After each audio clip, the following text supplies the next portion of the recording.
Hello, dear friends. Today, the program Faith Secrets with you, and we continue talking a wonderful topic, which is very important for every believer, for every follower of Christ.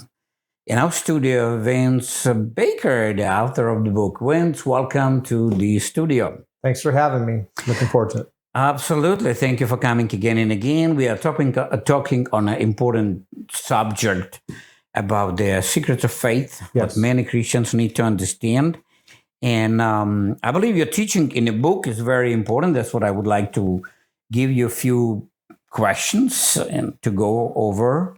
You're talking in the chapter 14, the trial of your faith. So let's say we are going through our faith trials. And how are you going to explain to this? Is this the will of God when we are facing trials and difficulties in our lives? Is it coming from God or not? So I'm going to just remind here that you are saying why Christians and people go through fiery trials is very complex and difficult for some to comprehend. As a result, some people end up accusing God or falling away when their faith is tested. That's your talking in your book. That was just your beginning with this chapter. Can you say and can you talk about the situation Christians going through in their life and they go through trials? Is this the will of God for many Christians? I would say for every Christian to go through trials. Is this God being good to us when He's testing us, or how does this work? Well, like I said, as you read in there, it's a very complex subject to understand. But let's look at one of the things in one of my earlier chapters. I talk about the everlasting new covenant. And so before we get into the trial of your faith, we have to talk. I want to talk just a little bit talk about the covenant, we're talking about Jesus dying and taking stripes that we could be healed. Also for provision. And it says in Hebrews that the new covenant is based upon better promises than even in the old covenant. And we know in the old covenant, there were many promises for provision, the blessing of God. And we know that when Jesus died, He died to redeem us from the curse of the law. So now you have to take that thought. And so when we're moving into a trial, you're going through something bad. It could look like a curse. It could look like, and it is something bad happening to you, right? And this is where it gets really complex. And this is why this book is called Faith Secrets, because I really believe the Lord showed me a secret to this. And if you don't understand this, you could fall away or you could get angry at God. But to understand a trial, the best one to look at is probably Job. Job went through one of the biggest trials, and the whole book is written. And when you're reading the book of Job, you see that Satan had come to God and said, hey, Job serves you for naught, but if you were to do some bad, if you were to allow some bad things to happen to him, he would curse you to your face. Right. So God says, go ahead and do it, right? So then he kills all of his kids in one day. Mm-hmm. He wipes out his animals, his stock, all the servants, most all of his servants have died. All the, fires coming out of heaven, armies are coming down, winds coming in and blowing down the house. All these terrible things are happening. And then Satan comes back to God and says, well, skin for skin, He didn't curse you to your face, but if you were to touch His body, He would curse you to your face. So God says, well, you can go and you can touch His body, but you can't kill him. So Satan goes out and strikes Job with a bunch of boils. Which is interesting to note that Satan is the one doing this, and Satan never said that Job would curse him, but would curse God. So why did Satan know that Job would be tested to curse God and not Satan? Because God allowed it. That's the great mystery. All the things that happened to Job were allowed by God. And you might say, wow, and this is where people can sometimes get bitter towards God, but the revelation is God's running the whole show. We could see that in the life of Jesus. He said, Father, if it be possible, let this cup pass from me. He's talking about being crucified and dying. And he says, nevertheless, not my will, but yours be done. And it's God's will that he gets crucified and dies a terrible death, which we all know. You can look at Joseph, another wonderful example of someone that went through some terrible things. He has these dreams. His brothers are jealous of him. His fathers favored him, giving him a coat of many colors. They end up selling him into slavery. He goes down to Egypt. While in Egypt, he's falsely accused by Potiphar's wife that he had tried to rape her, and he didn't. He gets thrown into prison. And then, and if you know the story, the Pharaoh has a dream, and he can interpret dreams. He calls him out, and he gets risen up in the second place of Egypt. Well, later in life, when his dad came down and his brothers came down, and later in life, after when his dad passed away, his brothers came to him, and they were concerned that he was going to judge them. But you can really see the insight of God and how he answers them. He says, "You meant it for evil, but God meant it for good." So you might be going through something terrible. You could be going through a sickness, a disease, maybe a death, or a financial situation. And the reality is that there's nothing in this universe that doesn't happen without the approval of God. Satan has to come to God. Now, with that being said, we also have this covenant where we can be healed. But some people will just say, well, it's just God's will. And then they just put up with it, the sickness, and they allow it to take them out and they die. But at the same time, we know by his stripes we're healed. Right. So what God revealed to me is that in every test, in every trial, you're either going to learn something or you're going to gain something, or you're going to go in bitterness towards God. You're either going to learn something, like Job learned some revelations from God, or you're going to gain something. Joseph gained being the second in command of Egypt, also was able to save his whole family.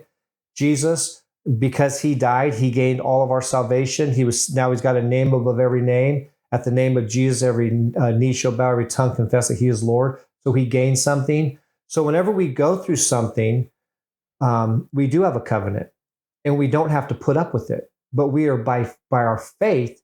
And that's why it says the trial of your faith be much more precious than gold that perisheth, might be found unto praise and honor and glory at the appearing of Jesus Christ. So what it's saying that you're going through something for your faith to be tried.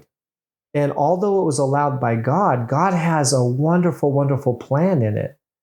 And a lot of people get mad or get bitter, or maybe they don't come into it. And if we curse God to his face, like Satan said that Job would, you miss out on the whole thing. If Jesus would have cursed God, he would have missed out on the whole thing. If Job would have cursed God, he would have missed out on later. Look at Job. His latter end was more blessed than his beginning. He had more kids. They were more beautiful and ended up with more stuff, right? Look at Joseph. He not only got risen second in power, he saved his whole family from a famine that was going to happen.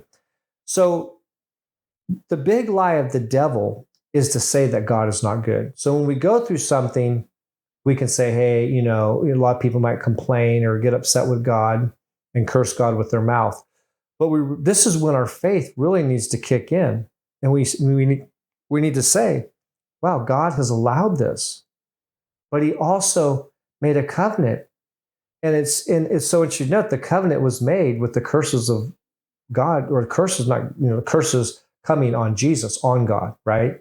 That's actually the covenant that we can claim. That's how we get the new covenant, and by his stripes we're healed. Right. Basically, God took a curse on himself. So when we go through something that looks like a curse, we can claim by faith an answer to our prayer and get out of it. And not only will you get out of it, if you receive it by faith and you stay strong in your faith and you speak to the mountain and you claim the covenant of God, God will even take you farther and you'll be in better shape than when you went into it. And that's the great mystery.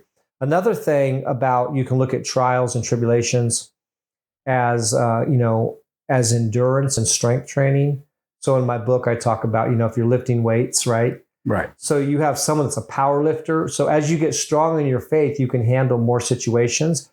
And this is where you see Jesus, the ministry of Jesus. He was going right in the middle of people's situation. He had such strong faith he could believe God, getting miracles. He's walking on water, opening blind eyes. He's going in the middle of their trial and their tribulation and helping them with just tremendous strength and power and faith. Be not afraid, only believe. Look what happened when Jairus' daughter, they came to him and they said that, hey, she's sick. He comes to him, and then along the way, the one with the issue of blood touches, she gets healed. And then someone says, don't bother the master, your daughter's dead. And Jesus looked at him and said, be not afraid, only believe. He goes over there, he gets to the house, says, she's not dead, she's asleep. Everyone's laughing him to scorn. He goes in there, and what does he do? He raises her from the dead. He got right smack dab in the middle of this guy's worst trial and tribulation. You don't see Jairus getting mad, complaining to God. He held on to his faith in the middle of that moment, and he held hold of the promise of God. He got a hold of, Jesus said, I will not let go of you. I have faith. I will not accuse God. I will not get mad. I will have faith in God. And the God that allowed this situation to happen will also be glorified in it. And that's what's so interesting about the story of Lazarus. And if you understand this train of thinking, now these stories start to make sense, because when they came to Jesus about Lazarus, it said he waited 2 days. And then when he got there, it said, Lord, if you'd have been here, he wouldn't have died. But Lazarus in those few extra days had died. And Jesus knew he was going to die, and he was in no hurry to get there. He allowed it. But then when you start reading the story, it says that this is for the glory of God. And he said to Mary, if you would believe, you would see the glory of God. So in the middle of this great trial and tribulation, their brother dies. They believe God, and he gets risen from the dead. Can you imagine being Lazarus? I was down at Abraham's bosom. I heard the voice of God, Lazarus, come forth. I mean, can you imagine everyone's faith? So although, we might be led into something, it's going to be for the glory of God. Now, with the situation of Lazarus, many people ended up believing on Jesus, and he was the last person he rose from the dead before Jesus actually died, and people are going to have to believe in him being risen from the dead. So we do go through things. It's allowed by God, but he's also made a covenant where we can get out of it. And that's the beauty of faith. But some people will teach, it's just the will of God. You got to accept it. No, something bad might happen. Look at the man born blind eyes. No eye, right? He was born blind. Right. And Jesus healed him, and he said, well, who sinned? Did this man sin or his parents? He said, no, this is for the glory of God. So some situations are just so God can reveal his power. And that's what he said to Moses. He said, I've risen up Pharaoh for this hour, that my power will be revealed in him. I mean, he's going to resist you. He's going to fight you. You're going to go through terrible trials. He's going to tell you to build more straw, more bricks. He's going to take the straw away. It's going to get worse and worse. Then he's going to back you up against the corner in the Red Sea. But my power will be revealed in every trial, tribulation you go through. So when we go through a trial, we have to accept that, hey, it was allowed by God, but God's going to reveal himself. And if I have faith that I will keep the faith, God will reveal his power in the middle of it. So you initially talking that God is not initiator of the trials, but he allows trials into our life when we are tried by some kind of difficulties, like maybe Satan is bringing something into our life. He's attacking us, let's say this way, right? Yeah. And God allows this attack in order to strengthen our faith. He wants to use this demonic attack for our test. So he's not initiating this, but it's nothing happening without your will. He knows about everything. He makes decision. Are you going to go through this trial or you're not going to go? What do you think about some people go through trials and they successfully pass and they getting well? What if somebody is not passing these trials? How we can explain them? They go through trials. They, for example, believed for healings, but they didn't receive for the healings. They died in a sickness, being young when they still could live. So how we can explain these trials and tribulations which people go through? What is the explanation there? Well, it is a test, and not everyone passed the test, if you really get down to it. I believe all of life is a test, and the test is there to reveal who God is and who we are. In every test, God will be revealed, and we will be revealed of what's in us. And in the test, we are supposed to pass it. And the sad thing is, not everyone has faith. And God's trying to develop faith in us. And I really believe, as harsh as it might sound to some people, from what I can read in the Bible and everything I've learned, if we don't get healed, it was because of lack of faith. There's no one in the Bible that didn't receive healing that had faith. And any time that the healing didn't occur, Jesus said he could do no miracles because of their unbelief. So somewhere, somehow, there's unbelief there. And some people might be offended by that, but that's what the Bible teaches. If Jesus was here sitting in this chair teaching, that's what he would say. Be it unto you according to your faith. If you can believe, all things are possible to him that believes.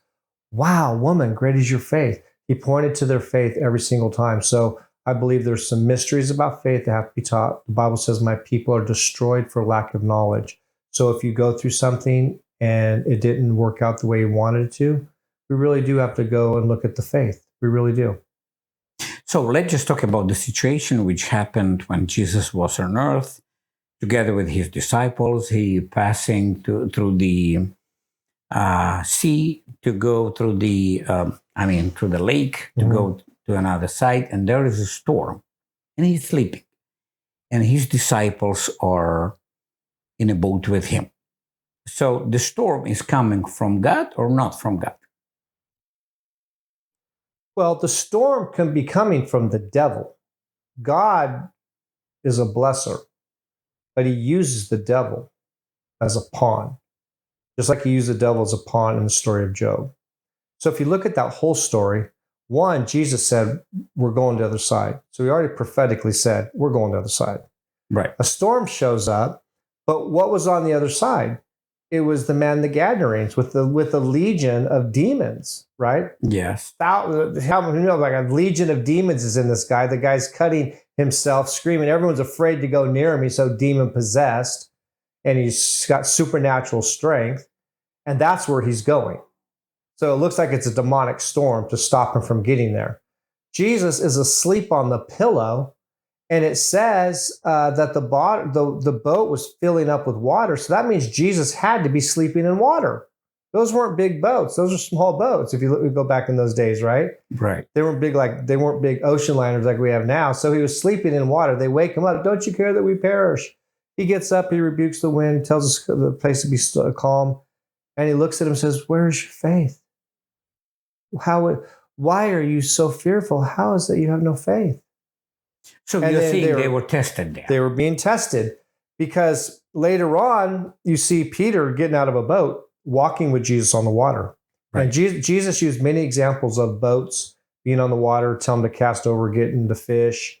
He used it as examples to grow their faith. And they kept seeing him conquer and do extraordinary miracles. And then later you see Peter walking on water, and his faith grew at that point. Because that story at the boat is at the beginning of the ministry of Jesus. Remember, Jesus is the author and the finish of our faith. So you can see the apostles, he said, had no faith, but you can see later on they grew to have great faith. Right. So the trials and the test are there to grow your faith. So once they saw Jesus do that, something happened in them. Wow, maybe we can control the waters. So this is something like everything, what coming into our life, difficulties. This is for the reason of testing us and teaching us at the same time. That we can not live in fear, we can live in faith, and we can allow God to work with us. And whatever is coming, we just being perfected in our faith when we're passing a test. If you knew you had the answer to every trial and test that you were going to enter into, how would you act during the trial? Well, then you don't worry because you know that everything is going to be all right. Isn't that how Jesus acted? I believe so. Because he knew the covenant. He was the messenger of the covenant. So he knew the covenant of God. So he knew whenever he got into a situation that he would be fine. And he also knew if I can get them to believe in the middle of their situation, they'll be okay too. And he was trying to teach that to people like, look, have faith in God. You know, if you can believe, all things are possible. Where is your faith? Why does he talk about their faith? He said, look, these are the Jews. You have a covenant with God. And if you go through something bad, God said, I will be there to help you. I will never leave you nor forsake you, right? Right. The Lord is my shepherd. I shall not want. He will be with me in the time of trouble. There's all these promises that are connected to a covenant. So he was trying to teach the people of God. Jesus is just a messenger of the covenant, that no matter what you get into, God has promised to be, if you're walking in the covenant, I will take care of whatever you go through. And the test is only there to show that God's there. And if you will have faith, you will see the deliverance of God every single time. There wasn't one time that Jesus could not deliver. So if we don't see the deliverance of God, we're not tapping into our covenant. But we will be, look, there's no such thing as untested faith. So faith has to be tested. Oh, yeah, because otherwise, how do we know this is faith, right? Well, how would you know the power of it and the strength of it if it never goes through a trial or tribulation? Right. Like when I have been tested, I've gone in, when I first started going in my faith, I got into some pretty big situations where, like, I had a tax situation one time. It was way too big for me. And God said, Vince, you can't handle it. Let me handle it. He started prophesying through me. I ended up with $31,000 a couple weeks later in cash, $31,000 after me prophesying. And I started to realize, wow, I could actually tap into some answers here. And then I started to realize it really doesn't matter what I go through. If I know that the covenant has provided for everything. Mm-hmm, mm-hmm. So God allows us to get in situations so he can prove to you his covenant. Mm-hmm. And one of the biggest secrets is we have to face is that God is in control of everything. So the beauty of that, look, Satan can't just randomly do stuff to you. He's got to go to God and ask. So as upsetting as it may be, it's also empowering to realize, like, look, Satan can't do anything to me.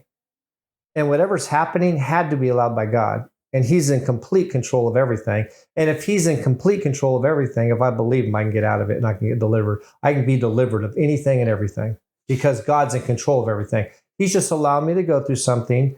And if you look, you're either going to learn something or gain something. If you will have faith, you will learn something or gain something. Like Joseph gained being second in command. Jesus got control of the world. Job learned. You're going to grow. You're going to become better. And I can look back at every trial I went through and I'm actually thankful. The Bible says be thankful in all things. If you can learn to be thankful in your situation and see the hand of God in it, the answer will come every time, every single time. So like you're saying, it's nothing to be afraid of. No.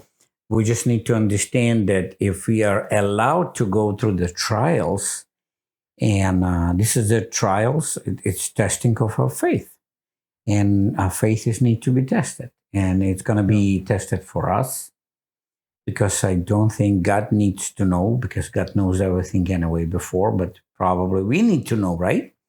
Where we're at with our faith. Mm-hmm. And we not just need to know, we need to become stronger. I believe that when Job was tested, it was not just tested for God or for Satan. It was tested for all the history of the people who gonna read in thousands of generations this story, and who's gonna be taking an example from Job. Yeah. So everybody knows about Job. Like looks like all world know about Job from generation to generation. Yeah. We know about them. So God wanted to show through the Job there was a special situation. I cannot say that God is now talking about me to Satan and saying, look, how Vasyl is cool there, how strong is his faith. I don't think I'm that important. But I'm just saying, I'm you are thinking, that important. Well, I'm just saying, being humble, but I'm just saying, if I am being tested, I know that this test is for me, because I maybe become sloppy in my faith and maybe become lazy and may slow in my faith. But I need to be tested and activate my faith and believe and come closer to God and to understand.